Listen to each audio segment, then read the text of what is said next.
All right, people, you know that the Unfiltered band means yes, another episode of Unfiltered coming your way. Now it's an Unfiltered live. Officially, this will go down as episode number 138. I'm entitling it Let's Get Physical. Carlos Correa, 12 years to the New York Metropolitans. And thank you, Unfiltered band, as always, for joining us. And thank you to all of you, whether you're on Apple, Spotify, everywhere you get your podcasts, whether you're on my YouTube channel or Believes, which you can get the information on those inside my Twitter bio, whether you're watching on Twitter at Casey Stern or however you are doing so and jumping on board the Unfiltered Revolution. It is good to have you on board. And along the way, I don't know how long this is going to be. It is rare, and I've been doing this almost 20 years. It is rare, and I've done a ton of radio shows, TV, where your heartbeat is jumping out of your chest for like an hour leading up to just spew and unload what is the following. Steve Cohen from Hawaii with the candlestick. Carlos Correa is a New York Met, pending Let's Get Physical. By the way, let's get this out of the way. As always, we're presented by our good friends at BetOnline.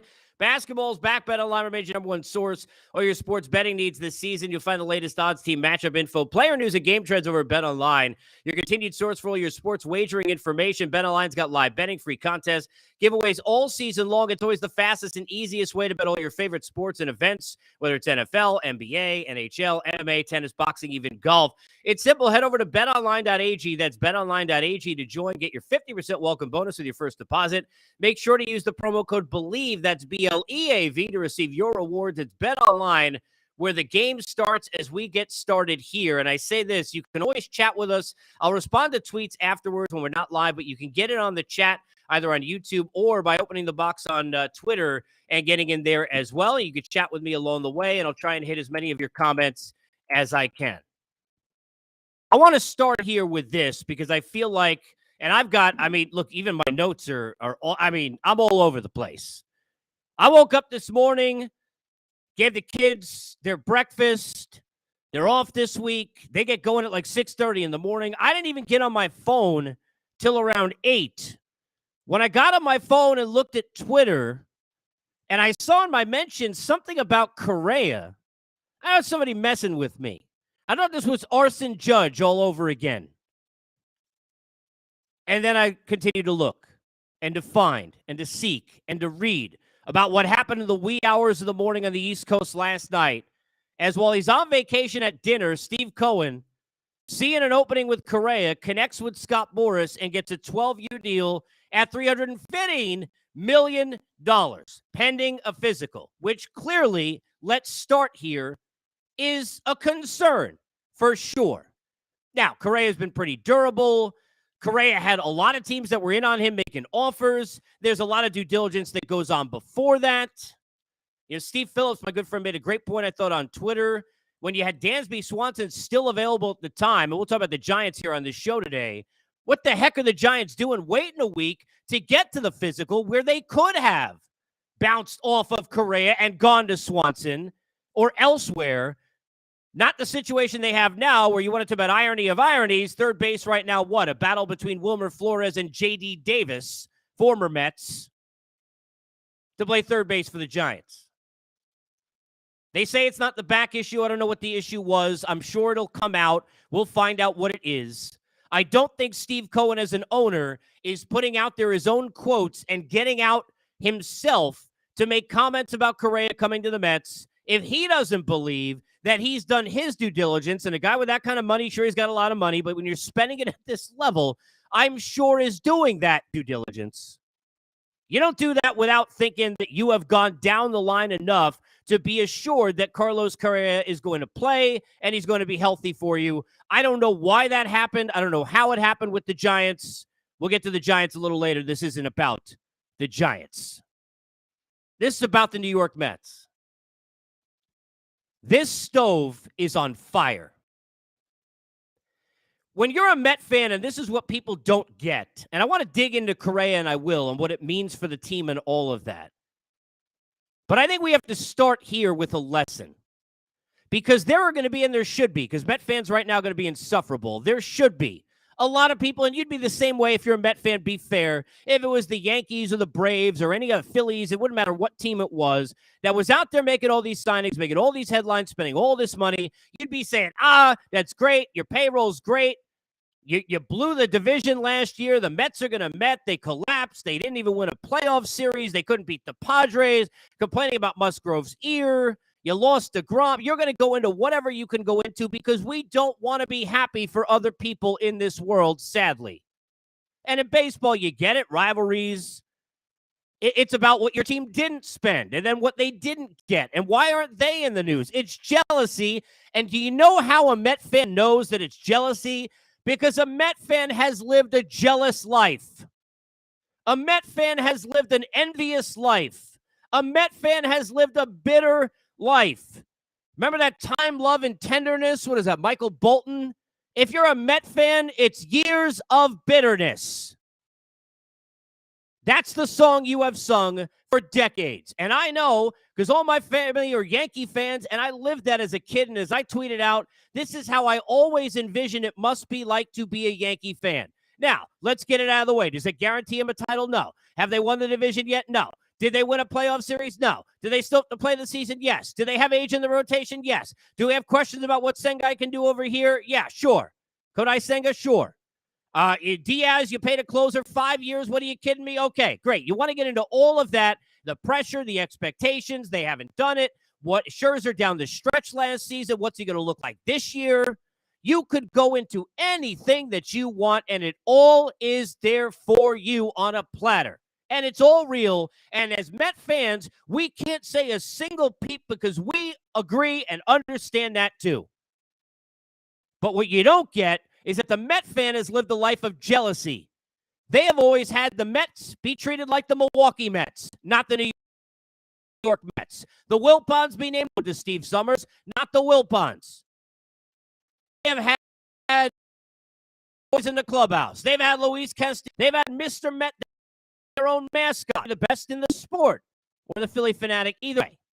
But Mr. Met, give him the finger, not the other team, their own fan base.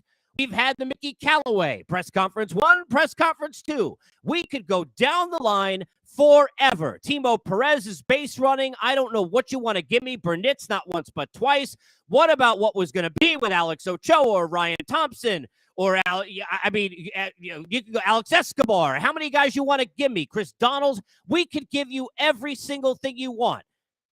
Vince Coleman with the firecrackers, the whole thing in 93, the Generation K. We've had generations of jealousy and bitterness and envy. We know what it is, and we get it, and we have been you. But we've never been us. This us. It may mean we don't win a World Series.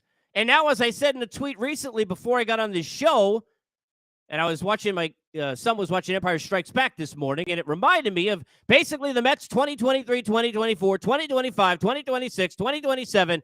There is no do or do not. There is do or do not. There is do or do not. There is no try. That's it. You got to win the whole damn show now. I get it. You think a Met fan cares? The reason a Met fan's excited is not because they're guaranteed a World Series, not because they could talk some crap to you on Twitter. The reason a Met fan's excited because they have been envious of other fan bases feeling like this their whole damn lives. I know. I've lived it. You don't know how many times and years and days and weeks I had to go on air and have people give me crap because they knew I was a Met fan and apologize to me and say they felt bad for me because of whatever was going on in the current day. But Cespedes is safe. I could drop these in all day. Met fan disgraces and jokes and all of that. That is why a Met fan is jacked up. That is why you are here. That is why I can't even control myself, for crying out loud. Because this isn't a life we've lived. We don't do things that like the Yankees used to do. And, buy players and not win. They didn't win 96. What, 98, 99, 2000? I mean, how many? They were in it to win it. The Mets fan haven't been in it to win anything. The Mets fan remembers Sunday Night Baseball with Soup Campbell and John Mayberry Jr. against the Yankee team, sitting there on national TV embarrassing themselves. The Met fan remembers not being able to hit Bumgarner or Kershaw in must-win games. The Met fan remembers Cole Gillespie. The Met fan remembers all of that. Kenny Rogers walking Andrew Jones, ruining the Ventura moment. Andy Chavez and Valentin not driving in runs, ruining the catch. And then the Heilman Molina situation, and then the bat on the shoulders with Carlos Beltran. It is Hanukkah, it is Christmas, it is Kwanzaa, it is dogs and cats living together, mass hysteria. If you are a freaking Met fan and you eat that shit all up, own it, love it, in it, swim in it, guaranteed anything. But with the people under Met fans, instead of Met not sitting there, we're going to go win 3 World Series, the Met fans, players do, as crazy as that may sound. World Series, they go 1-2 and they're going to freak out. The Met fans still got visions of Willingham and Miguel Olivo against Tom Glavine, giving up 7 runs. The Met fans still got visions of being down, 7-0 when Piazza hit the 3-run home run. Was it off Smoltz to tie the game that they lost anyway? Met fans got visions of Jerry's Familia. Mets fans got visions of Armando Benitez. They got all that in the back of their head. You don't need to tell them. But what people need to understand is why a Met fan is going to be insufferable, why a Met fan is going to enjoy the hell out of all this, is because we haven't enjoyed anything. I used to say, even in 2015, covering it, I sit there on the air every day in the second half of the season be like, Met fans didn't even enjoy. They weren't a good team. Just a Soup Campbell year. And here's Cespedes. And then they did Drew Storen. Thank you very much, Matt Williams, a couple of times. And all of a sudden, then Daniel Murphy. And you are where you are. And I mean, they were in the World Series, but all they remember is Terry Collins and Matt Harvey and Lucas Duda and Eric Hosmer. They don't remember anything else that even happened. Met fans don't know how to enjoy life. Met fans don't know how to enjoy anything. Again, it ain't time, love, and tenderness. It's years worth of bitterness. But not today. Not today. Today, you're screaming out your window. Today, you're walking out there in the street. Today, you're out there proudly wearing Met gear. Today, you're out there saying to yourself, I mean, it's like in My Cousin Vinny, where he stands up after Mr. Tipton, and the guy stands up and says, I want him. Everybody wants us to play for us, to be here. Carlos Correa, whatever, I need a sip of water. By the way, Believe Network, you can get their swag. Carlos Correa saw an opening, and that's it. Bounced. Look, the physical, what happened. I don't know. We're going to find out if necessarily the Giants were out. They maybe tried to restructure a deal. But the Mets even being in on Carlos Correa after everything they've done, we just dealt with back-to-back days of Senga and Verlander being introduced. Last week of Robertson and Quintana and Raley. The next day followed by Brandon Nimmo. I mean, at this point, the Mets may sign Odell Beckham Jr. That is why a Met fan is pumped and jacked up. That's why I haven't even gotten into this deal, which I will now in 13 minutes, because the deal is for a Met fan that, we understand what the expectations are, and just look at the infield. Look, I remember when he'd say, best infield ever, and, look, defensively, we understand, Ordonez and Ricardo Alfonso at 99, right, and the cover of Sports Illustrated, and all that stuff. I love John Olerud, maybe the most underrated bet of all time, in my opinion. We don't understand what that infield was. They had a great infield when they had Rice in the infield. But this Pete Alonso and Carlos Correa, are you kidding me? And then I could even say, hey, the guy who could replace 3 of those guys defensively is a glove caliber in Luis Guillorme, who even their bench guys are better than they used to be. But those guys used to be the Soups and the Mayberry Juniors in the middle of the lineup, not the extra dudes. Vogelbach. We don't even know what to do with Francisco Alvarez, and he's the best prospect in the damn game. This isn't a life the Mets have led. We don't know if David Peterson going to make a start. He looked pretty good last year. This isn't a life the Mets have led. In on Liam Hendricks still, even though they got Ottavino and brought him back for a 2-year deal, which we thought, okay, when Robertson's in, Ottavino's gone. This isn't a life the Mets fan has led. It's a great point in the chat, and this is like the example of what I'm talking about here.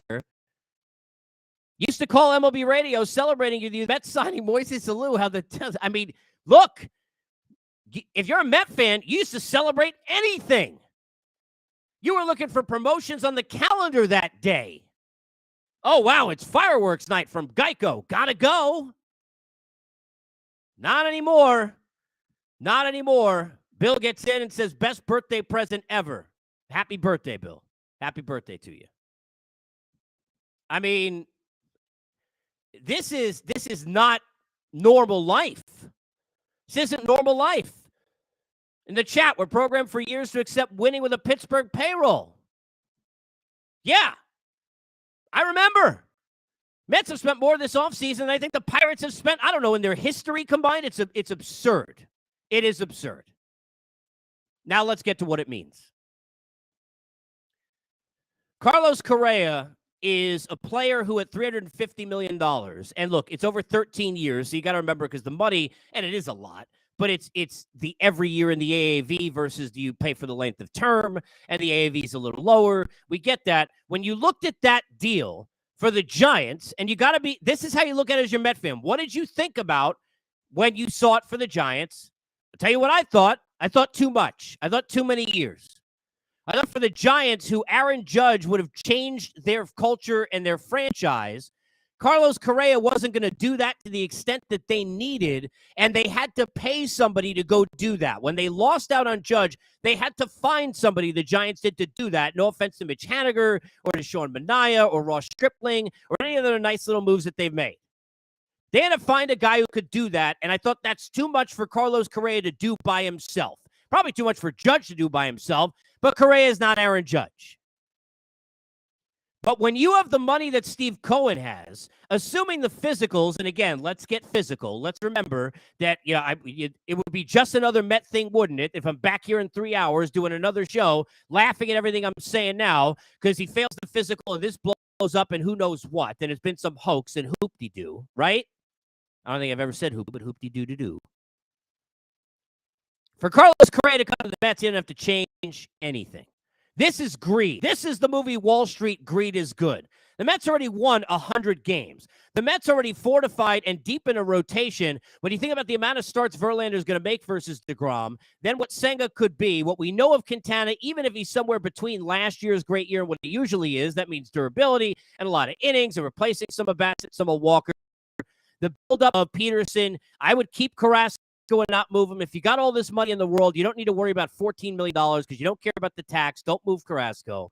And then you still got, Tyler McGill, the big drip. You still got Lucchesi. You need 7-8 guys. You need that. I remember talking to Theo Epstein shortly after, it was right after the Rule 5 draft in the offseason after the Cubs won the World Series. I asked him and this was on the air, the first thing that he was going to do, and he said he had to improve the rotation from numbers 7 to 10. That is what winning teams have to do. The Mets didn't replace or deplete any of that, because I remember many, many eons ago, and I love him, being around Ned Colletti when the Dodgers had, I don't even know how many guys in their rotation, and a couple of the names they lost in the day I was at spring training were Ted Lilly and this is how long ago it was, Chad Billingsley, but they had like 8-9 guys. All of a sudden you got 4.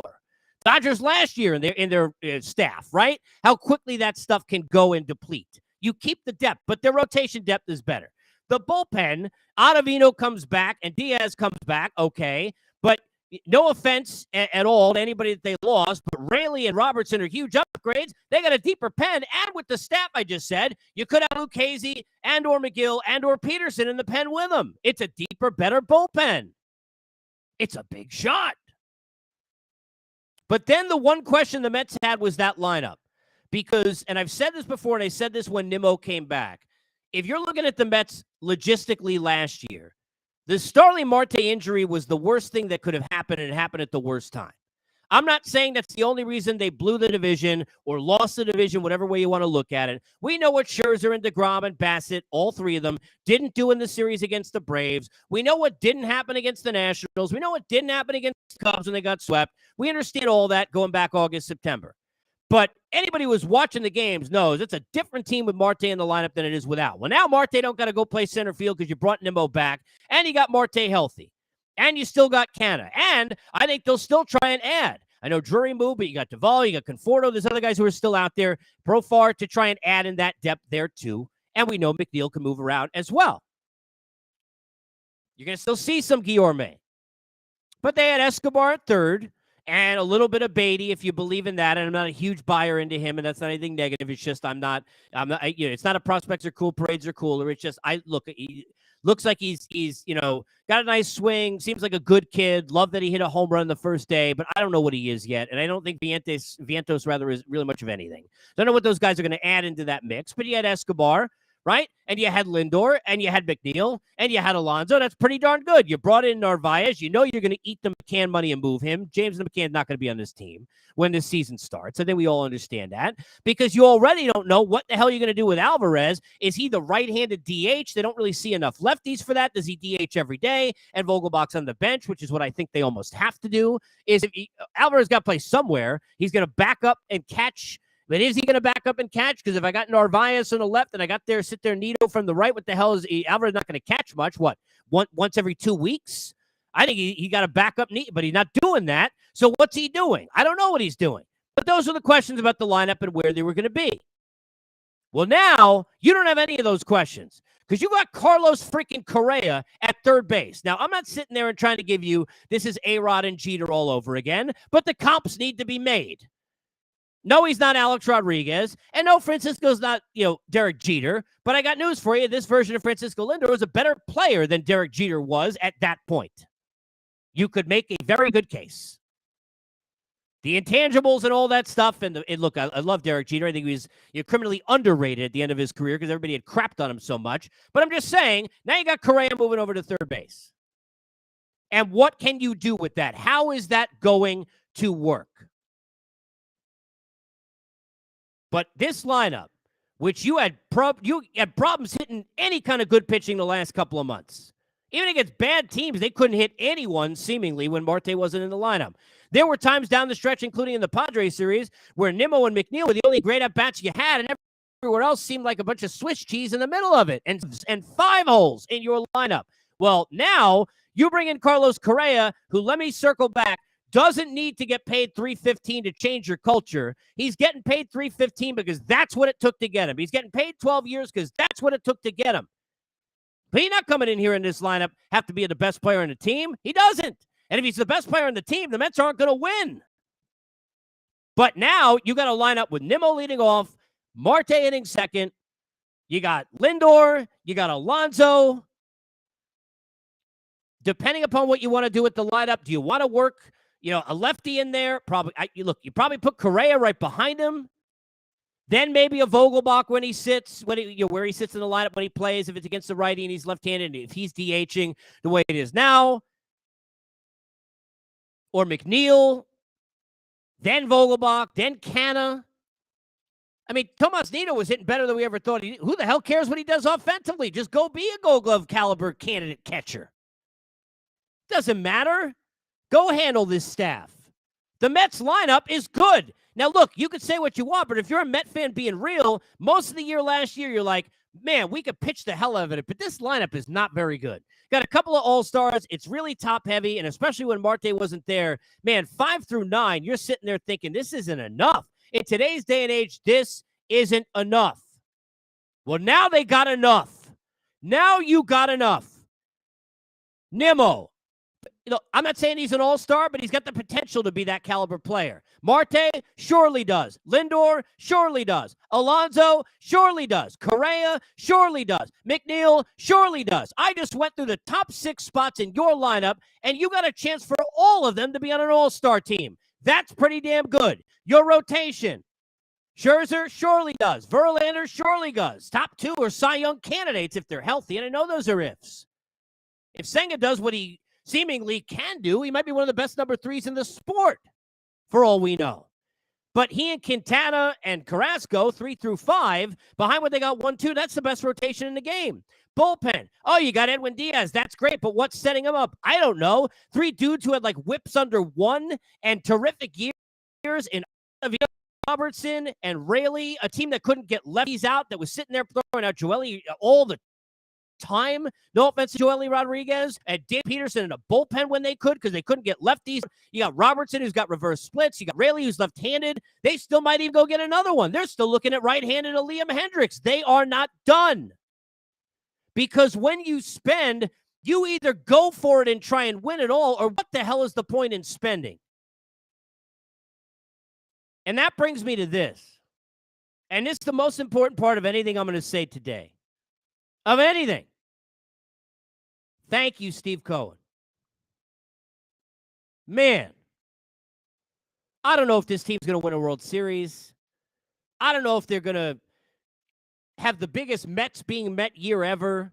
And we've seen Generation K and the greatest team ever put together. And all these, look, the Met fans, the collapse in 07 and 08. We have seen failures when it seemed like everything was put together, even though those years were few and far between. Just look at what the teams in the 80s didn't do for all that they seemed to be ready to do after 86. And there are different reasons in all of those different scenarios. Many different reasons in many different scenarios. But Steve Cohen has come in, and he hasn't brought you a World Series yet. But he told the truth. I'm in here with a lot of money. I'm a Met fan, and I'm going to try and help this team win a damn World Series title. And that's what I expect to do, and that's the expectation. He brought in Buck Showalter to lead your team. Brought in Francisco Lindor in a trade, then signed him long-term. Locked him up to a huge deal to be the shortstop and the leader on the field of your team. Went out there and got Max Scherzer, who, even though it was a ton of money, nobody takes the Mets money. It wasn't about just the amount of money. It's who the hell wants to play for the Mets? Nobody. At times, there are Met fans live. It's like, and I'm not a Jet fan, thankfully. I root for the other Giants, the ones that have a chance to make a playoffs this year. Sorry, San Francisco. But it would be like if you're the Jets. Who's going to play for them? I don't care how much money it is. But he brought you Max Scherzer. Then when you lost DeGrom with his vision, brought you in Verlander. He brought you Senga. You said, wow, okay, we could bring Bassett back, but wouldn't it be amazing? Brought you Quintana, who, look, is a more durable pitcher than Taijuan Walker over his career, and outpitched Taijuan Walker at a point where Taijuan Walker, and I love Ty, love him, does not pitch well. That's down the stretch of a season in the playoffs last year for the Cardinals. He back Edwin Diaz and gave him the 2 years nobody wants to give a closer in years 4 and 5 at 20 a pop because he had to do it. Then he brought you David Robertson. Then he said, you know what, Otto, 2-year deal, you come back too. Then he brought in Raley, which was, got to give credit to Billy Epler, and that has worked, and give Sandy credit too.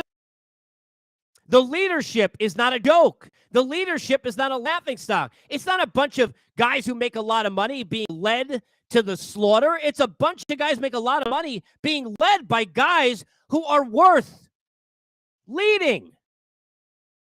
In the room in Scherzer and Verlander and Lindor. At the helm in Showalter. And certainly with the ownership of Steve Cohen. So thank you. Thank you. Thank you. I said this shortly on the air when I was with XM, right after Steve Cohen, when it was official that he was the owner. And I want to bring this back because I said this at the time. This is the part, and somebody asked him in that first introductory press conference, somebody asked Steve Cohen about this, about the text threads that he has with friends during watching games. And then after he was owning the team, about those same threads with those same friends on texting him. Because Steve Cohen, and they're saying, why aren't the Wilpons doing that? Why is this happening? How the hell are we doing that? What do you mean Mr. Met gave the finger to his own fans? What do you mean the Wilpons won't spend the money? What do you mean Mickey Callaway? He's sitting there doing all that. When you go from that with that drive and that love for a team as a fan, and you got all the money in the business sense, certainly because you made plenty, right, to come in with, and then you get to right all those wrongs. Think about every damn fan of every team who is listening or watching right now, whether it's YouTube, Spotify, everywhere you get them on your podcasts, whether it's at Casey Stern, Twitter, whether it's on my YouTube channel, which you find the Twitter handle, or Believes, BLEAV. There you go. Plugs. Thank you, BetOnline.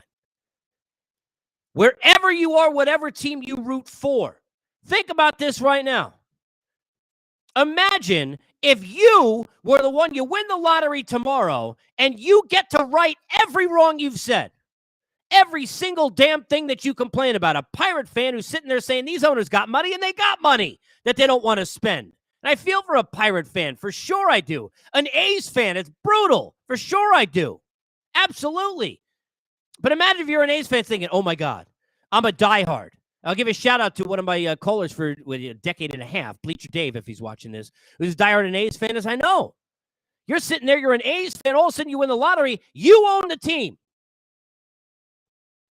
Think about all the things you would do. Would you care about luxury tax? Would you care about payroll? Would you care about anything? No, because you're feeling it in here. You got it in here. And when you got it in here, and then you could bring it with this and go out there, you're not worried about any of that. Now, does that make great business sense? Maybe not. Do you think Steve Cohen cares? He doesn't give a shit. Pardon my French. That is the situation you're in, and that is why it is happening, and that is why Carlos Correa for 12 years at $315 is worth it, because guess what? Steve Cohen could go make more moves tomorrow. He's not done. It's like, what about Bob, when Bob Wiley, and I love that movie, anybody hasn't seen it, and Bill Murray keeps coming back, and then, he goes smack to the door, and Richard Dreyfuss lost his mind at this point. You think he's gone, opens the door, he's never gone. You think Steve Cohen's done, opens the door, he's never done.